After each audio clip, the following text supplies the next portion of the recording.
Nah, sudah kita lihat dalam ayat yang ketiga dikatakan, ketika Yesus duduk di atas bukit Zaitun, datanglah murid-muridnya kepadanya untuk bercakap-cakap sendirian dengan dia. Kata mereka, katakan kepada kami, bila mana itu akan terjadi, dan apakah tanda kedatanganmu dan tanda kesudahan dunia. Jadi saudara, Tuhan sudah taruh di hati mereka, bahwa mereka tahu, setiap orang tahu bahwa ada kesudahan. Dunia ini sudah dikasih oleh Tuhan, sebab banyak orang akan datang dengan memakai namaku dan berkata, akulah Mesias, dan mereka akan menyesatkan banyak orang.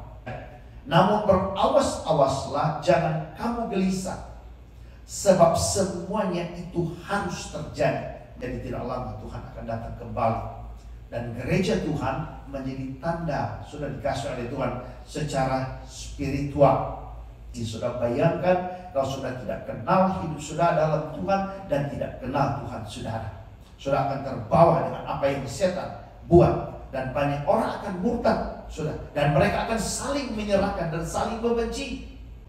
Kita tahu banyak nabi palsu akan muncul, saudara, tapi bukan nanti mereka muncul dan datang di rumah saudara, tapi gereja-gereja yang tidak mengajarkan the truth sudah dikasih oleh Tuhan, itu pengajaran yang salah, itu adalah sebenarnya nabi palsu sudah dikasih oleh Tuhan. Tetap baik jemaat umat Tuhan, baik in Christ, untuk menghadapi situasi yang seperti ini, untuk menghadapi akhir zaman ini. Apa mereka kuat?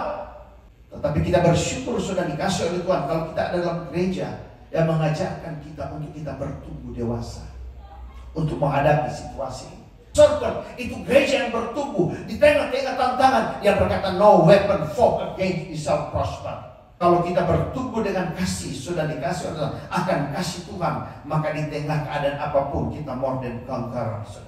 Rum pasal yang ke-8, dunia ini sedang menantikan Hios, menantikan gereja Tuhan yang dewasa, yang kuat, yang menyatakan Tuhan kita besar, yang menyatakan Tuhan sanggup protect hidup kita, yang menyatakan bahwa Tuhan itu benar. Dia berkata, I am with you always.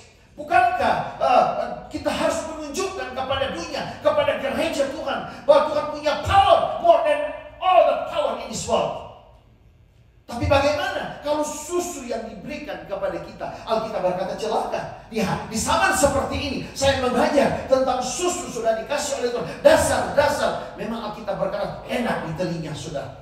Orang tetap ketawa ke sana kemari, tapi tidak ada pertumbuhan. Nah, bayangkan orang yang tidak, saudara, yang tidak bertumbuh dalam Tuhan, yang tidak ada pertumbuhan, saudara, yang tidak mengenal Tuhan dengan sebenarnya dan tidak ada pengalaman dengan Tuhan. Orang percaya, sudah, Mesias ada di sana, wow, Mesias ada di sana ada miracle, mereka datang.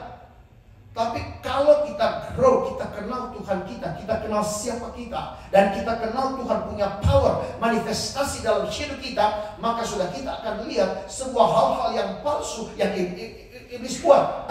Orang akan berkata Mesias ada di sana, mereka ada di sini. Muncul nabi-nabi palsu yang mengadakan mujizat demi mujizat. Orang terpesona. Oh, engkau percaya kepada Tuhan, tapi kenapa engkau tidak bisa sembuh? Mari datang kepada ini, orang yang hebat sudah dikasih oleh Tuhan untuk berhasil datang kepada orang ini. Maka ini sedang terjadi, sudah dikasih oleh Tuhan. Para peramal dan orang yang bermain dengan kuasa kegelapan sedang laku di banyak negara yang berkembang karena mereka tidak kenal Tuhan mereka yang punya power.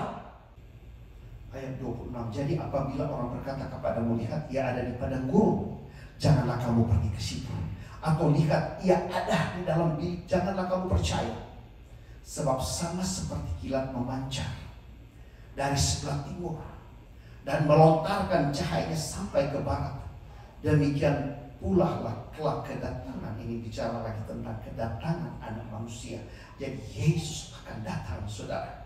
Di mana ada bangkai, di situ burung nasar berkerumun. Burung nasar, burung Raja Wali, dia tidak makan bangkai yang busuk, dia makan bangkai yang segar.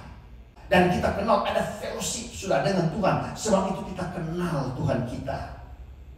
Sudah, sebab itu Alkitab berkata sama seperti kilat memancar dari timur ke barat. Kita tidak asing lagi ketika Tuhan datang. Kita melihat, saudara, kita tidak asing lagi. Kenapa? Kita ada fellowship dengan Dia.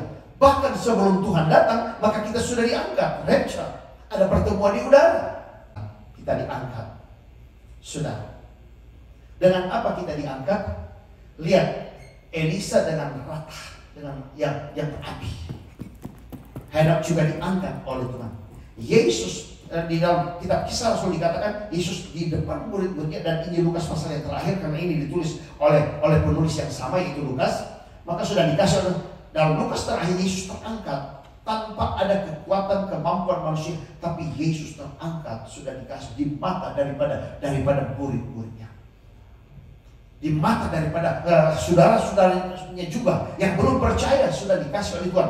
Di situ mereka katakan, wow, dengan apa dia terangkat, sampai hilang di mata mereka. Dan kuasa yang sama yang telah membawa Yesus telah ada dalam hidup kita. Jadi kita punya feature kedatangan Tuhan luar biasa, saudara.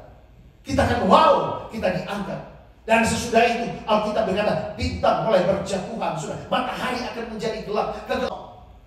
Tapi bagi kita sudah dikasih oleh Tuhan yang kita berjaga-jaga, maka kita akan diangkat sudah dalam kemuliaan.